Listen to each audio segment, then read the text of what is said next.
Are you planning to check off Europe for your bucket list? The Schengen Visa is about to become your new best friend, granting you access to 27 countries with just one application. But we know the process can be overwhelming. That's why we're here to guide you every step of the way. This ultimate Schengen Visa guide will walk you through the entire process of visa application. So stick to the end because I will give tips on common reasons for visa denials, and we will discuss specific financial details that many others don't mention. So let's get started. What exactly is the EU Schengen Visa? The Schengen Visa is a short stay visa that allows you to enter any of the 27 countries in the Schengen zone. It's the most popular visa for visiting Europe. So how do you choose the right Schengen visa for your travel plans? Here are the key factors to consider. First, consider the country where you'll enter the Schengen zone. And secondly, think about the country where you'll spend most of your time during your European trip. Now, let's talk about what you can and you can't do with a Schengen visa. The Schengen visa is perfect if you're visiting one or more European countries for the following reasons: business purposes, visiting friends and family, tourism and holidays, culture and sports events, airport transit and transit for seafarers, official visits, medical reasons, and short-term study and research purposes. So, who must apply for the EU Schengen visa?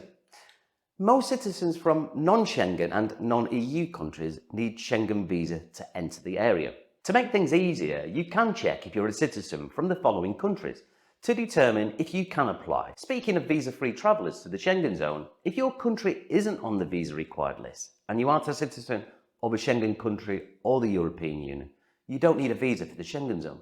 This includes visitors from the United States, the United Kingdom, Australia, Japan, New Zealand, and the United Arab Emirates, and more.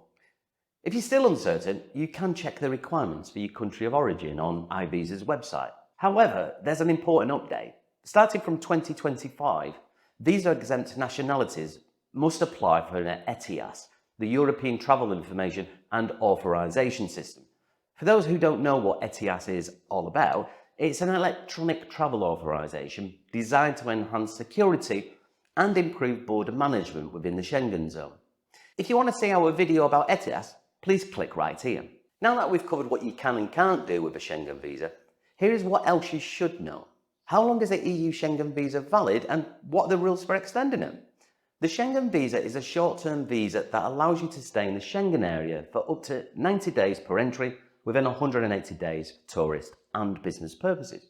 So what is the 90-180 rule? This rule means you can stay in the Schengen area no matter which country for a maximum of 90 days with a 180-day period. After that, you must leave the Schengen zone or you'll be overstaying.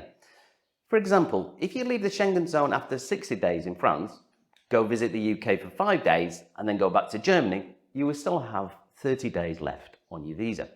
However, you can extend the Schengen visa if you meet strict conditions. Extension are allowed if you're too ill to travel back home, but you must provide supporting documentation and prove you have the financial means to support yourself for the extra time in the Schengen area. Having said that, what are the required documents to apply for a Schengen visa? Depending on your situation and travel purposes, there are specific documents required. First is the Schengen visa application form. This must be filled out and signed. Next, a valid passport. It must be issued within the last 10 years and have a validity of at least 6 months beyond the date of departure from the Schengen area. You'll also need a digital photo. The photo size must be 35 by 40 millimeters, clear and in colour. It must have been taken within the last 6 months. An itinerary of your trip is also required. This includes your return flight tickets with a reservation code specifying the flight routes within Europe and confirmations for your accommodation and activities. Do you need a travel insurance policy? Yes, it's very essential. You need a document proving that you have medical insurance covering the Schengen zone with a minimum coverage of €30,000 for medical emergencies. Finally, you need proof of financial means. This includes evidence that you have sufficient funds for your entire stay in the Schengen area, such as bank statements or a sponsorship letter. If this seems like a lot to process and you feel you need some help with your application to make sure you avoid errors and increase your approval chances, then check out iVisa's website.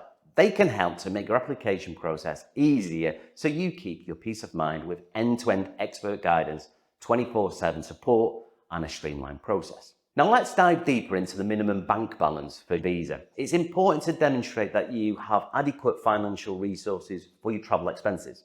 This can be shown by providing your last 3 months' bank statements, duly stamped. In case where your trip is financed by a third party, such as a company or an individual, you should include their recent 3-month bank statement and a copy of their identification or tax ID. So what is the amount needed? This amount varies as each Schengen member sets its own minimum bank balance requirements because living costs differ from one country to another. For example, Belgium requires different levels of means of subsistence, €95 per day for hotel stays and €45 for cheaper accommodation. France requires €120 per day without proof of accommodation, €65 if staying in a hotel, and €32 for cheaper arrangements. Now in Germany, the requirement is €45 per day. Italy's requirements range from a fixed sum of €269.60 for stays up to 5 days to €27.89 per day for stays over 20 days. Now, Spain requires minimum of €583.74 for up to 10 days, plus €64.86 for each additional stay.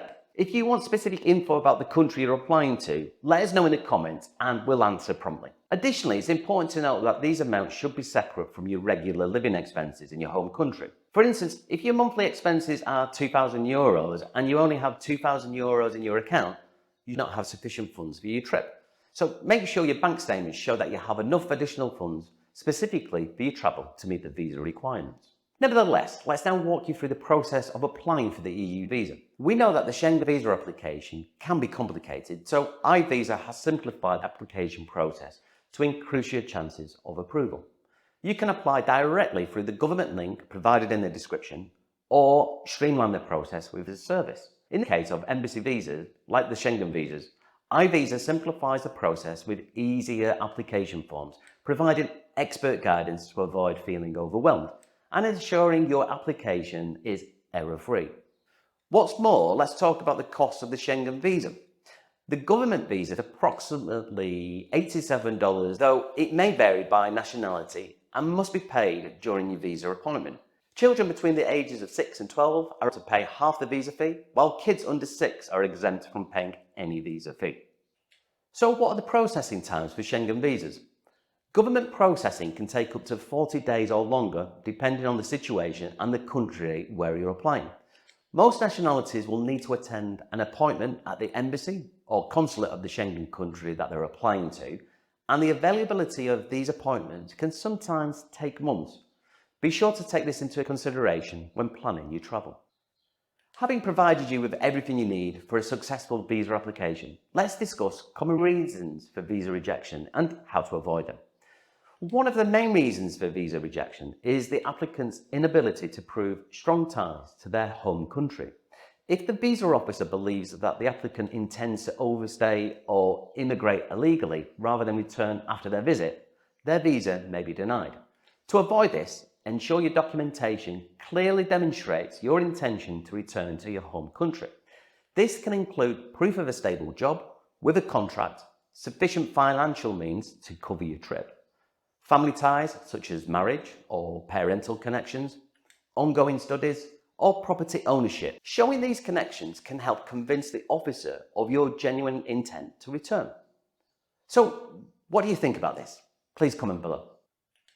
Thanks for watching. If you found this video helpful, please give us a thumbs up, subscribe to our channel, and hit the notification bell for more travel tips and guides. Safe travels, and see you next time.